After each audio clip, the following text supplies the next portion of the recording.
Hace 6 meses tuvo lugar el tercer coloquio interno del CIESAS, en donde expuse el tema que hoy ya se ha convertido en una tesis, como un trabajo final. Y pues antes de empezar, quiero agradecer a mis sinodales,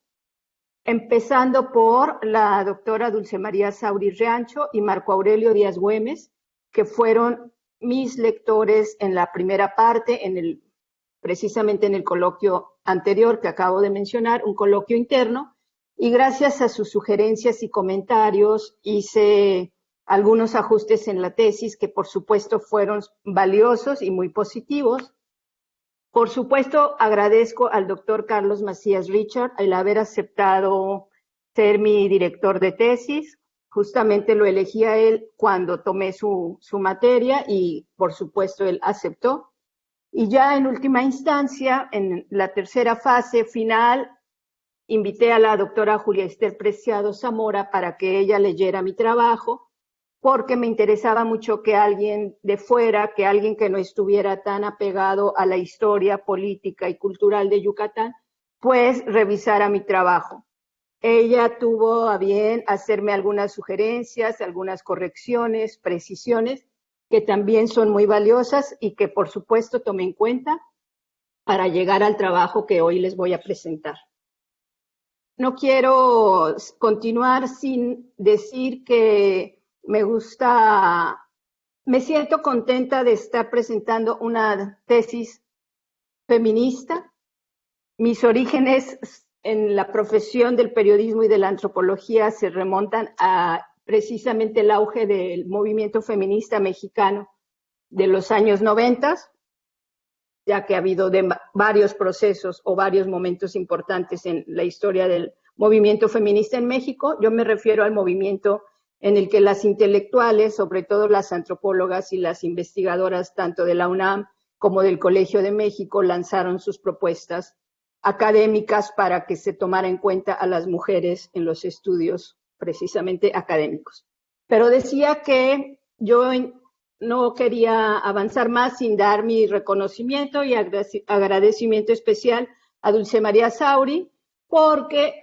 es una sencilla razón. Yo entré a la maestría gracias a que su esposo José Luis Sierra me invitó al examen profesional que ella presentó de doctorado en el Parque Científico, y a raíz de eso sentí la motivación de entrar a la maestría en historia. Entonces, es parte de la historia profesional de mi vida y es parte también, de alguna manera, de la historia a la cual ahora haré alusión en esta investigación. Voy a conducir mi presentación a partir de estas preguntas que ustedes ven aquí en pantalla. Bueno, entonces les decía, voy a guiar esta exposición de manera muy práctica a partir de estas 6 preguntas que ustedes pueden ver en su pantalla. Bueno, la primera pregunta, ¿cómo llegué a este tema? El tema fundamental cuando decidí estudiar la maestría era escribir la historia del movimiento cultural yucateco del siglo XX. Era, por supuesto, algo sumamente ambicioso, pero me interesaba muchísimo indagar en el tema, porque de alguna forma yo sentía que sabía algo al respecto, ¿no? Siendo reportera cultural, conocía bastante gente del medio y me importaba y me interesaba muchísimo ahondar en las circunstancias de la cultura que, bueno, del momento actual, remontándonos a lo que había sido desde los inicios del siglo XX. Partiendo de eso, bueno, sí empecé a investigar, a leer, a documentarme, y ahí es cuando me doy cuenta de que en realidad el movimiento cultural yucateco había hecho a un lado a las mujeres o simplemente no las tomaban en cuenta, por decirlo de alguna manera. Por eso, en una segunda etapa me importó y me interesó muchísimo analizar el porqué de ese vacío, por qué las mujeres no aparecían. En una tercera etapa, pues me doy cuenta de que efectivamente hubo un movimiento importante de mujeres que no es un movimiento como tal en el sentido de que ellas estuvieran organizadas como grupo, sino que de manera individual cada una, desde su casa, desde su propia trinchera, hizo una obra importante. una obra que consiste en una buena cantidad de libros, tanto de poesía como de narrativa, novela, y sobre todo, y algo que es fundamental, también periodismo. Podríamos decir ahora, pues, periodismo de género. Entonces, esta generación de mujeres que nacieron a finales del siglo XIX representan lo que podemos llamar una expresión de lucidez feminista. Pero hay un detalle. Como les decía hace un momento, ellas están en el olvido, están al margen y no son tomadas en cuenta en la historia oficial. Entonces, en cuanto a la teoría, en cuanto al marco teórico, en cuanto a mis bases metodológicas, mi investigación se puede dividir en 3 etapas. Primera etapa, tengo un interés fundamental por estas mujeres y decido, o al menos intento, o me surge la inquietud de hacer sus biografías. La biografía como tal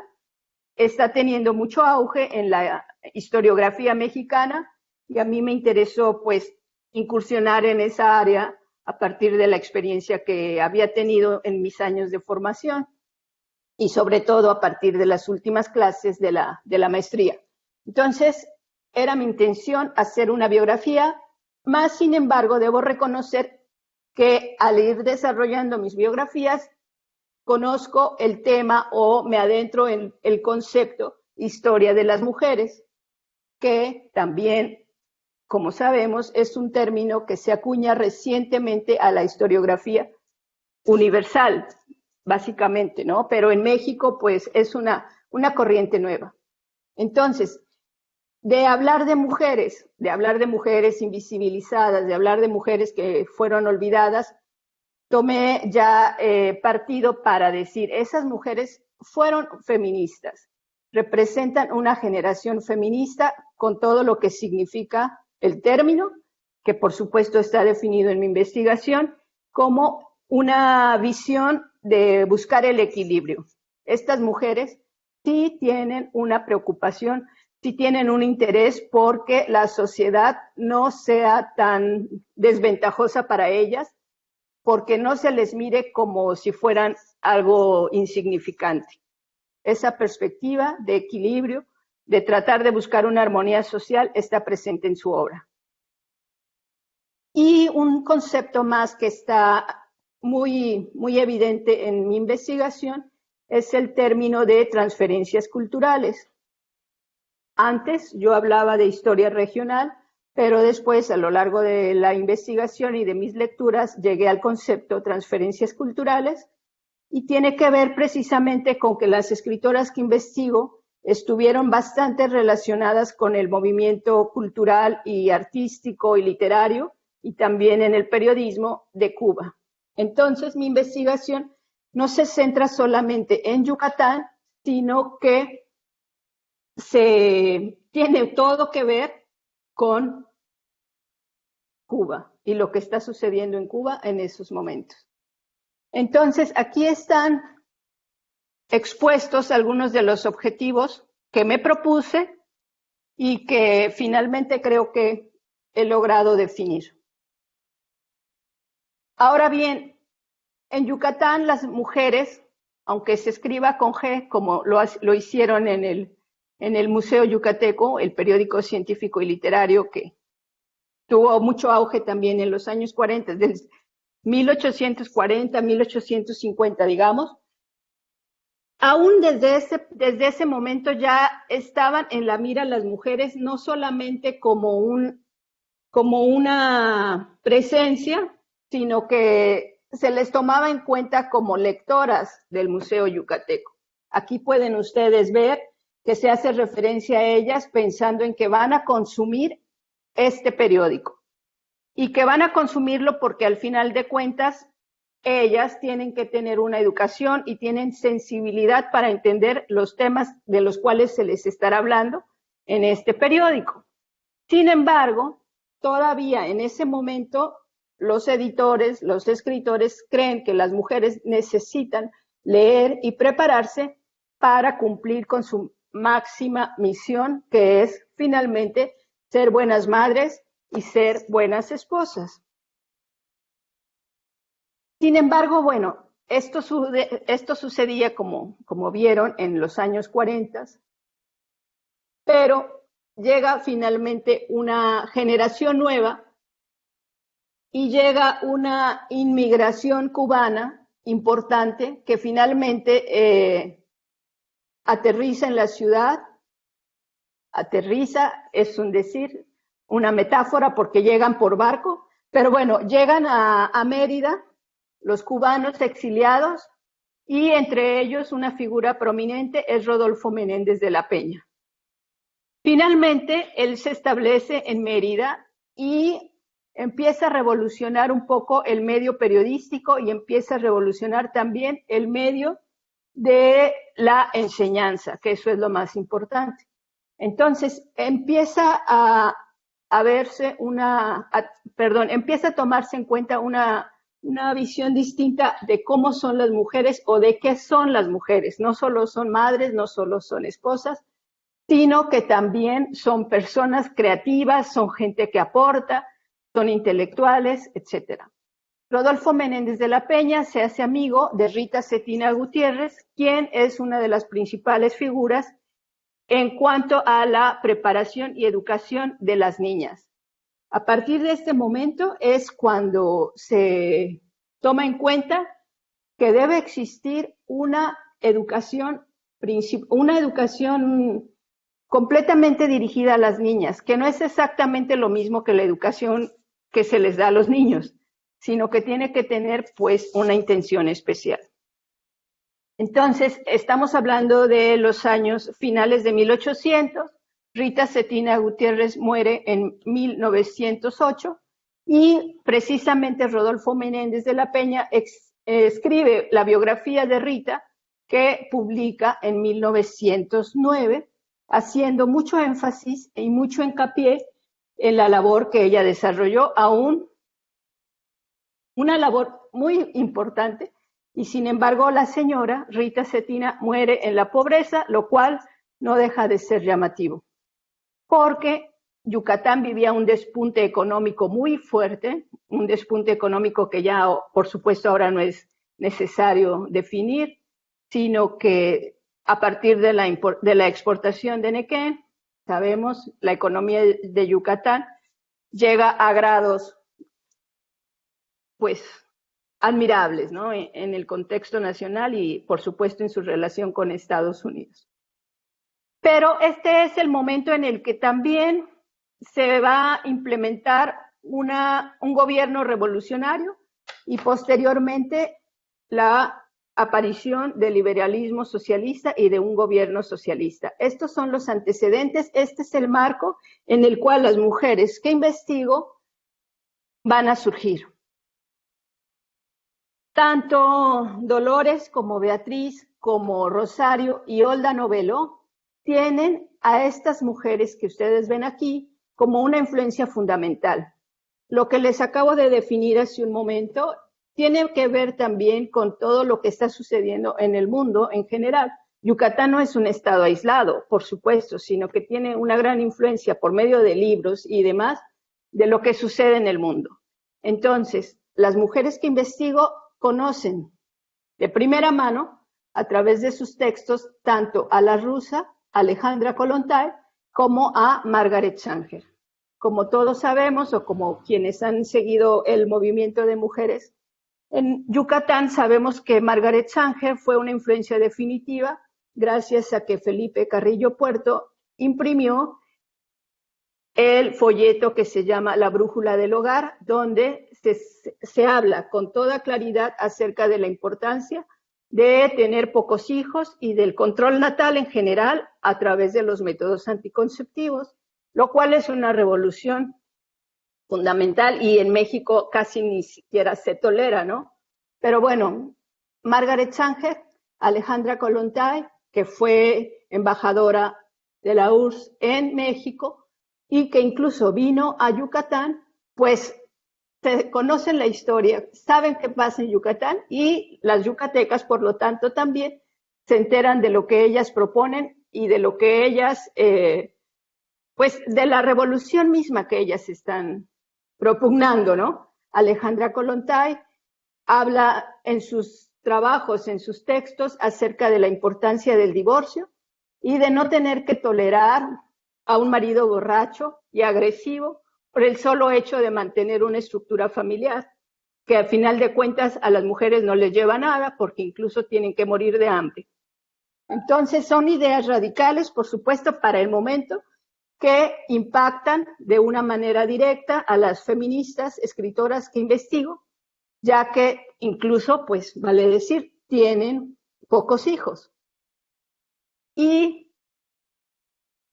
Dolores Bolio Cantarell, la que nace primero de las cuatro, ella nace en 1880, pues finalmente también se divorcia. Eso es algo importante porque al final de cuentas el divorcio, tanto como el control natal, rigen la vida intelectual de estas mujeres como una premisa fundamental. El hecho de no tener como antes que quedarse en el hogar porque no tienen otra salida, pues revoluciona su capacidad de ver el mundo y revoluciona también su capacidad para escribir y plantear los temas en los que creen de manera escrita. Decía que Dolores Bolio Cantarell se divorció muy joven y sin embargo ese tema no se toca en ninguna parte porque hasta en esos momentos, a pesar de que el divorcio se legalizó en Yucatán en 1923, aún así, pues evidentemente es mal visto y sobre todo en la gente de clase alta, que, bueno, a la cual Dolores Bolio Cantarell pertenece, dado que estaba casada con un hombre de apellido Peón, representante de la casta divina. Pero bueno, se divorcia y continúa trabajando, hace una carrera brillante. En esta diapositiva les muestro el que yo considero es su libro más importante, que es Aroma Tropical, Leyendas y Cuentos Mexicanos, publicado en Nueva York en 1917. Publicado en Nueva York, es importante decirlo, pues al final de cuentas ella tenía los medios para imprimir sus libros donde quisiera, por supuesto, ¿no? Entonces ella decide irse a Nueva York y dar a conocer este libro que tiene una particularidad sumamente llamativa y es que lo publica con el nombre de Luis Avellaneda. Ella está consciente de que las críticas que está proponiendo o haciendo a la sociedad,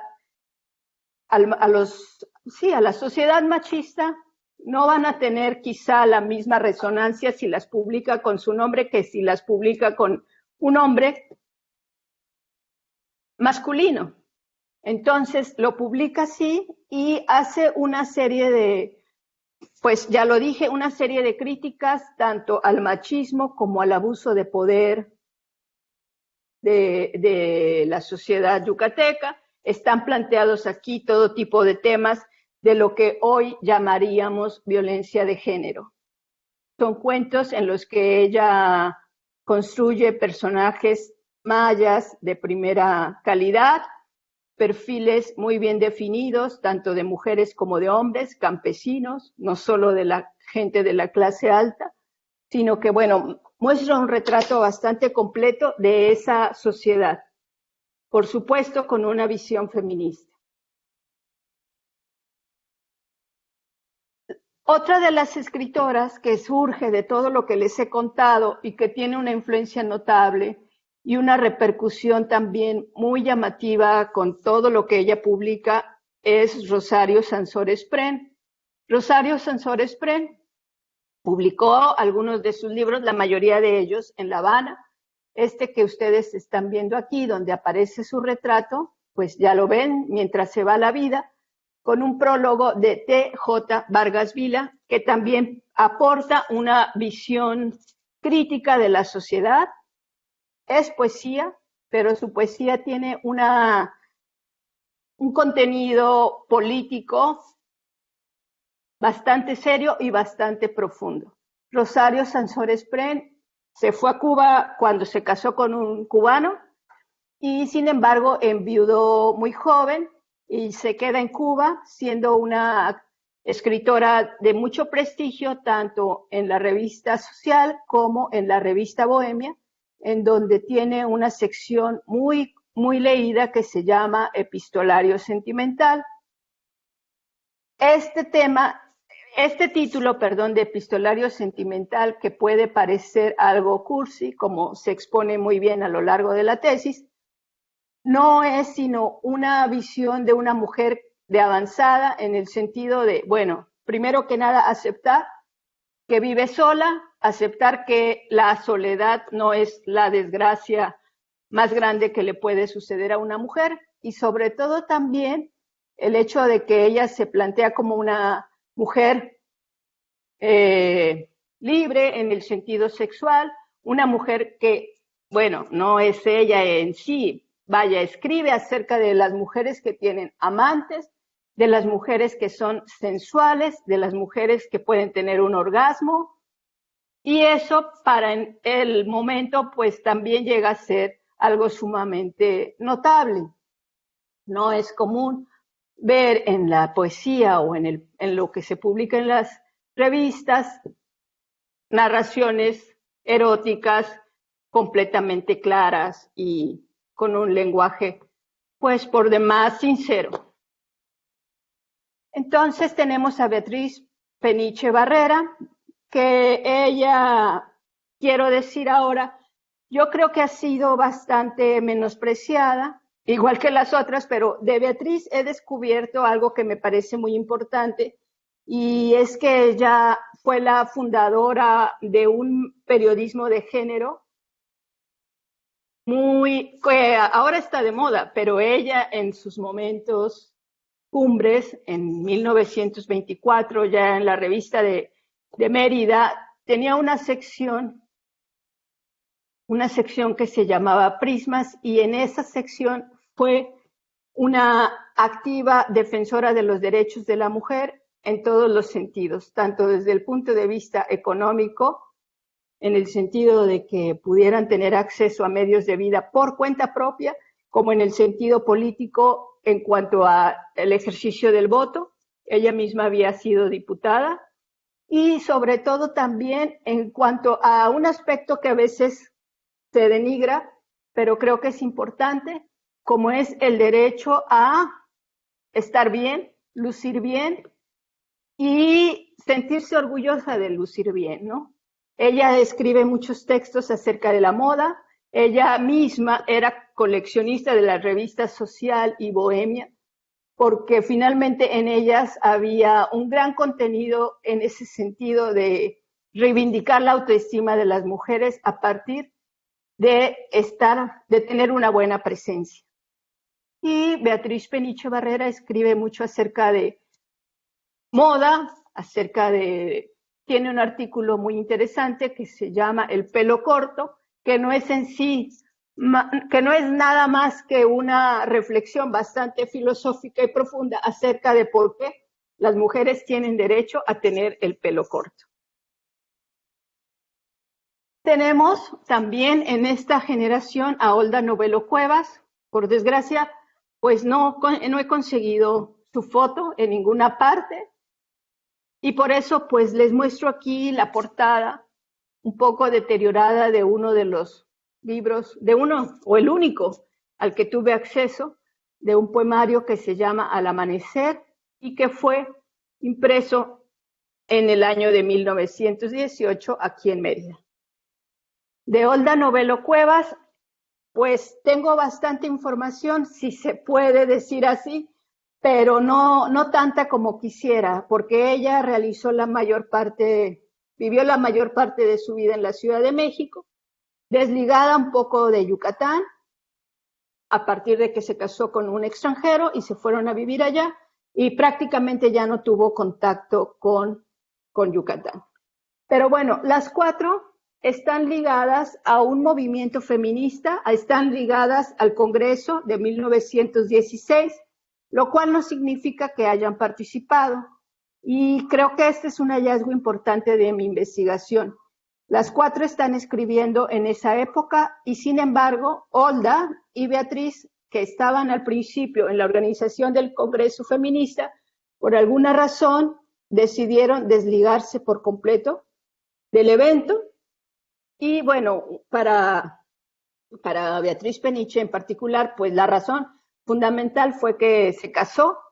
estaba asistiendo a las primeras reuniones de la organización del Congreso, su nombre aparece en las actas que se hacían de cada una de esas reuniones, pero después se casa justamente en noviembre de 1915 y pues ella prefiere, creo, darle prioridad a su esposo que a la realización del Congreso y se desliga. Y Olda Novello también acude a las primeras citas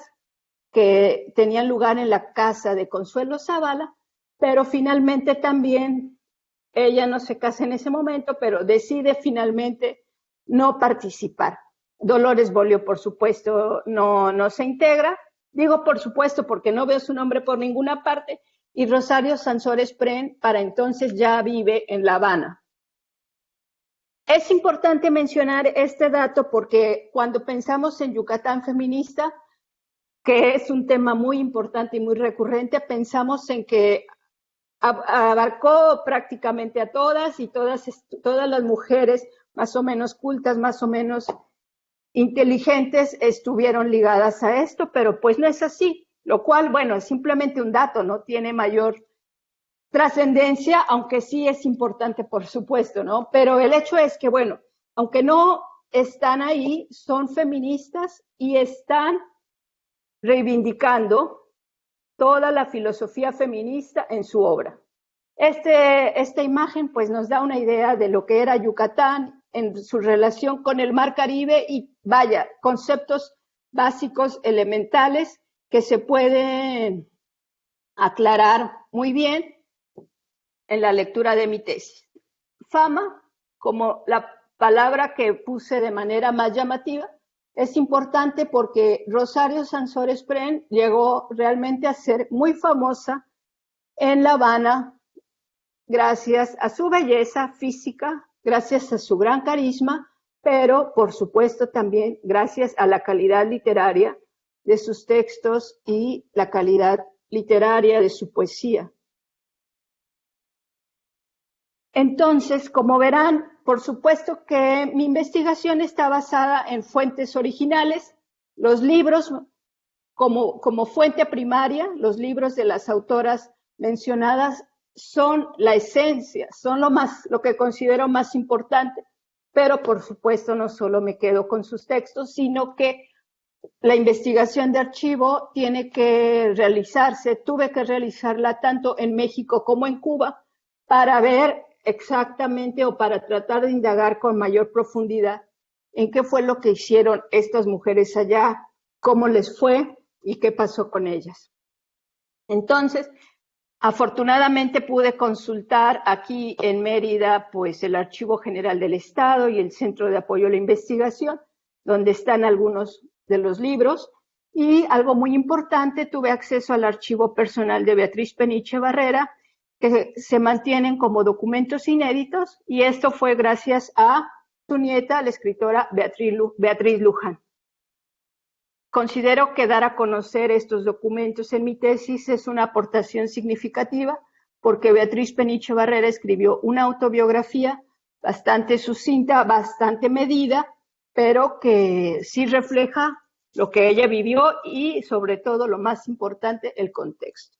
Que bueno, finalmente esto es algo que los teóricos de la biografía destacan muchísimo o hacen valer como algo importante. El hecho no solo de tratar de recrear los sucesos que hayan pasado, sino ver el enfoque o el punto más íntimo de cómo estos personajes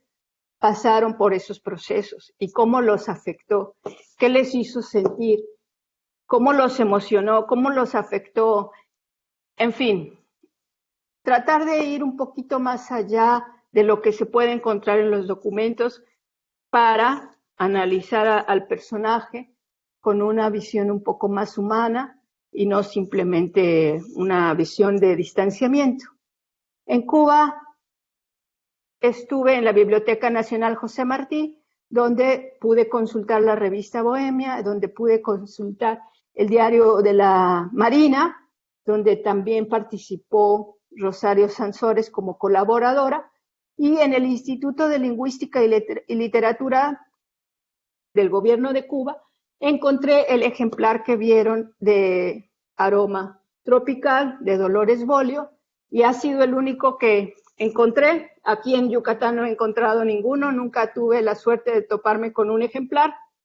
y por eso mismo lo transcribí completo, y quiero decir que es un libro de más de 200 páginas, bastante denso en todos los sentidos. Por supuesto, también tengo aportaciones de la tradición oral, de entrevistas. Mencioné ya a Beatriz Luján, nieta de Beatriz Peniche, así como otras historiadoras, bueno, como la historiadora independiente Tere Herrera Albertos. Ella es historiadora autodidacta por cuenta propia, pero bueno, su trabajo creo que amerita ser tomado en cuenta, y por supuesto que en entrevistas me dio mucha información por medio de entrevistas. Entonces, pues ya llegando a las conclusiones, quiero decir que encontré este grupo de mujeres ilustradas, de mujeres sabias, de mujeres fuertes y aguerridas, marginadas hasta el día de hoy, pero al final de cuentas, mujeres ilustradas en este sentido que ustedes están viendo en su pantalla, de buscar el bien común y el conocimiento útil. Esta es una cita textual que me gusta mucho tomar en cuenta, porque al final de cuentas, sí, las escritoras que investigué fueron mujeres que pensaron en quiénes las iban a leer, que me parece a mí muy importante. Ellas optaron por ser escritoras, ellas optaron por dedicar su vida a la literatura y al periodismo,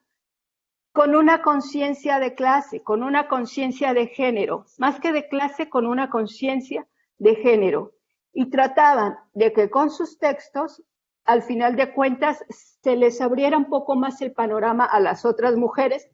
y asimismo también que los hombres dejaran de ver a las mujeres como algo tan insignificante o tan irrelevante como se sigue viendo hasta ahora. Y ese tema, por supuesto, también está desarrollado a fondo en mi investigación. Entonces, mi tesis realmente tiene como título, como esencia, prefiero escribir. O sea, esa frase me parece que al final de cuentas resume todo lo que es el sentido de las mujeres escritoras cuando se ven enfrentadas a una situación adversa, cuando se ven enfrentadas a una situación de desventaja, de menosprecio constante. Su vida y su obra no merecen ser vistas desde esta perspectiva, porque si ustedes leen mi tesis se van a dar cuenta que realmente la aportación que ellas hicieron es bastante valiosa, muy significativa, muy rica y muy importante. Para concluir, dije al principio que estas mujeres están en el olvido, y pues sí, están en el olvido porque evidentemente, ya lo mencioné, sus libros se conservan en primeras ediciones. Si bien Beatriz Peniche Barrera publicó su libro, su único libro, en 1970, ya en la madurez, pues aún ese libro se conserva en su primera edición y no se ha vuelto a editar. Pero los otros libros, un poco más antiguos, están ahí, ya casi desbaratándose, como el de Olda Novelo, y pues, no sé, ya faltará poco para que quizás se terminen de deshacer, ¿no? Pero bueno, no se ha reconocido el valor literario de su obra, no se habla de la aportación que hizo Beatriz Peniche Barrera al periodismo con perspectiva de género, que creo que eso debe ser muy, bueno, algo que nos motive a conocer un poco más acerca de lo que ella hizo. Y algo importante también es que recientemente, en 2017, se hizo una actualización de la Enciclopedia Yucatanense y no menciona a estas mujeres, como bien lo hizo notar Dulce María, la doctora Dulce María Sauri, en el texto que publicó recientemente en el Diario de Yucatán alusivo a la lucha de las mujeres yucatecas por ser reconocidas y por tener una presencia. Entonces, pues creo que he logrado hacer una tesis que, si es tomada en cuenta, va a permitirnos mirar la historia de la literatura y la historia de la cultura en Yucatán con una perspectiva distinta, con una perspectiva un poco más rica y más equilibrada.